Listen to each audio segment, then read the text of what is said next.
Assalamualaikum warahmatullahi wabarakatuh. Alhamdulillah. Bagaimana kabarnya anak-anak hari ini? Semoga semuanya sehat, semoga semuanya dalam penjagaan dan lindungan Allah Subhanahu wa taala. Amin. Allahumma amin. Baik anak-anak, sebelum kita belajar, yuk kita biasakan berdoa dulu. Berdoa mulai. A'udzu billahi minasyaitonir rajim. Bismillahirrahmanirrahim. Allahumma shalli ala sayyidina Muhammad sahil wa yassir ma ta'assar. Allahumma inni a'udzu bika an adilla aw udalla aw azilla aw uzalla aw adlima aw udlama aw ajhala aw yujhala alayya. Wa sallallahu ala sayyidina Muhammad wa ala alihi wa sahbihi wa sallam. Walhamdulillahi rabbil alamin. Amin. Baik anak-anak, kita telah sampai pada bab 4, yaitu tentang satuan kecepatan dan debit. Ya, sebelum kita membahas tentang kecepatan dan debit, mari kita ingat kembali satuan-satuan yang akan kita gunakan pada pembelajaran tentang kecepatan dan debit nanti. Di antara yang akan kita gunakan adalah satuan panjang. Nah, satuan panjang ini anak-anak sudah belajar mulai dari kelas 3 kemarin ya. Di sini kita ingat kembali ya. Kita punya tangga seperti ini. Yang paling atas adalah kilometer, hektometer, dekameter, meter, desimeter, sentimeter, milimeter. Biasanya kalau usaha itu punya singkatan gini anak-anak.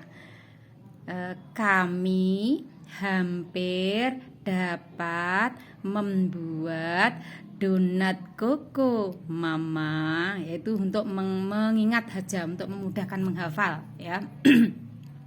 Anak-anak bisa membuat singkatan yang lain ya. Saya ulangi, kalau ustazah singkatannya kami hampir dapat membuat donat koko mama ya. Itu kan mewakili kilometer, hektometer, dekameter, meter, desimeter, sentimeter, dan milimeter ya. Kalau turun maka dikalikan 10, kalau naik dibagi 10. Ya, ini nama-namanya. Ini sama ustazah diberi nama lagi ya. Dulu kelas 3 sudah pinter ya. Kemudian contoh, sebagai contoh ini yuk kita lihat contohnya ini. Nah, 2,25 meter kalau dijadikan sentimeter itu menjadi berapa? Ya, kita lihat aja dari meter ke senti. Dari meter ke senti ini turun berapa? 1, 2. Wow, turun 2. Kalau turun 1 kali 10, kalau turun 2 kali 100. Nggih. Nah, ini caranya. 2,25 meter sama dengan 2,25 kali 100 karena turun 2. Ya, kita hitung sama dengan 225 cm. Ya, kalau dijumlahkan seperti nomor B ini, 2 km ditambah 0,5 hektometer sama dengan berapa meter? Yang ditanya meter, maka semua harus diarahkan ke meter. Dari kilo dijadikan meter itu ternyata turun 3, berarti dikalikan 1000. Dari hekto dijadikan meter berarti turun 2, maka dikalikan 100 ya. Seperti ini kalau dihitung, 2 kali 1000 2000, 0,5 kali 150 dijumlahkan 2050 meter. Itu kalau dijumlah. Ini contoh yang dikurangi, sama saja. Dijumlah dikurangi itu sama saja ya. Maksudnya cara menyelesaikan sama. Kalau dijumlah ya ditambahkan, kalau dikurangi ya diambil gitu aja ya. Kalau caranya kan sama ya. Ini kilo, hekto, deka. Yang diminta jadikan apa? Dijadikan deka. Berarti semuanya harus diarahkan ke deka. Ini caranya. 3,5 kilo dijadikan deka berarti turun 2, maka dikalikan 100. Yang ini dari hektometer dijadikan dekameter, turun 1 kali 10. Nah, ini tetap deka ya sudah, biarkan kalau tetap. Ya, dihitung menjadi ini. Hasilnya adalah 246 dekameter. Nah, untuk lebih jelasnya anak-anak silahkan berlatih latihan 4.1 ya. Kalau anak-anak pengen pinter ya harus rajin latihan, sama seperti kamu belajar sepeda. Kalau pengen mahir bersepeda kan harus banyak berlatih. Demikian juga bermatematika. Kalau pengen pinter matematika, pengen paham matematika, kuncinya adalah rajin berlatih. Nggih, latihannya latihan 4.1 dan 4.2. Kemudian satuan yang kita pakai nanti dalam kecepatan adalah waktu. Nah, satuan waktu ini Ustazah mencoba membuat tangga seperti ini. Jam, menit, detik ya. Dari jam ke menit itu kita kalikan 10 dari kalikan 60, dari menit ke detik dikalikan 60. Artinya apa? 1 jam sama dengan 60 menit. 1 menit sama dengan 60 detik.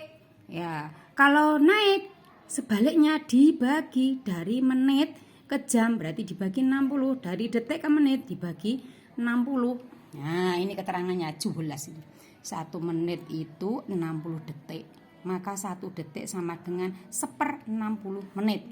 1 jam 60 menit, maka 1 menit sama dengan 1/60 jam, dan seterusnya. Ini ada tambahan tentang waktu itu nanti ada hari, ada bulan, ada tahun, ada abad. Ya, ini sebagai contohnya ini kita lihat ini contoh yang A. 2/4 jam berapa menit? Nah, ini penyelesaiannya. 2/4 jam. 2/4 kita jadikan pecahan campuran. 2 kali 4 8 tambah 1 9. 9/4. Ini pelajaran semester 1 ya kan? 1 jam itu 60 menit. Ya, dari jam ke menit ini tadi, dari jam ke menit itu kan dikalikan 60. Maka ini juga dikalikan 60. Jadi 49 kali 60. Ini caranya ngitung gimana Us? Ya biasanya anak-anak kan kalau anak-anak les sama gurunya diajari disuruh nyoret gini ya. Ya jadi 60 dibagi 4 itu 15, sehingga tinggal mengalihkan 9 kali 15 yaitu 135 menit. Jadi 2/4 jam sama dengan 135 menit. Ya. Sekarang yang B, dari detik dijadikan jam. Dari detik dijadikan jam. Ya, dilihat ini tangganya. Dari detik ke jam naik 2 kali ya ini. 1, 2. Kalau naik berarti kan dibagi. Ini dibagi, naik pertama dibagi 60, naik kedua dibagi 60 lagi. Ini atas bawah dibagi 100 supaya angkanya menjadi sederhana. Sehingga menjadi angka yang sederhana seperti bawahnya ini, tinggal 72 dibagi 6 kali 6. Untuk menyederhanakan lagi, kita semester 1 diajari menyederhanakan, pembilang dibagi dengan bilangan tertentu, penyebut juga, tapi bilangan baginya harus sama. Sehingga atas bawah bisa dibagi 6. Seperti ini. Hasilnya 12/6 sama dengan 2 jam. Jadi 7.200 detik itu sama dengan 2 jam. Nah, sekarang kalau bentuknya seperti C ini. Contoh C ini. Ayah mulai bekerja pukul 07.35 lewat 42 detik. Jika selesai pukul 14.00, berapa lama ayah bekerja? Nah, berarti itu kan dikurangi. Ini 14 jam, menitnya 0, detiknya juga 0. Kemudian dikurangi ini 7 jam 35 menit 42 detik. Nah, menguranginya sistemnya sama dengan mengurangi bilangan biasa, itu cuma ini bahasanya minta ya. Jadi ini 0 menit dikurangi 35 menit kan tidak bisa. Minta 1 jam. 1 jam berapa menit? 60 menit. Nah, ini cukup jelas ini ya. Jadi minta ke jam sehingga dirubah ke menit. Demikian juga yang detik ini minta ke menit 60 detik. Kalau sudah seperti ini baru bisa dikurangi. 60 dikurangi 42, 59 dikurangi 35, 13 dikurangi 7. Jadi hasilnya ini 6 jam 24 menit 18 detik. Ya, untuk lebih jelasnya atau anak-anak supaya lebih paham, maka silahkan mengerjakan latihan 4.3 dan 4.4. Ya, demikian yang bisa Ustazah sampaikan hari ini. Semoga bermanfaat dan anak-anak menjadi anak yang solihah, menjadi anak yang membanggakan kedua orang tua, menyejukkan hati kedua orang tua, bisa membanggakan Rasulullah Shallallahu Alaihi Wasallam di dunia mulia, di akhirat masuk surga karena mendapat ampunan dan rahmat dari Allah. Terima kasih perhatiannya. Assalamualaikum warahmatullahi wabarakatuh.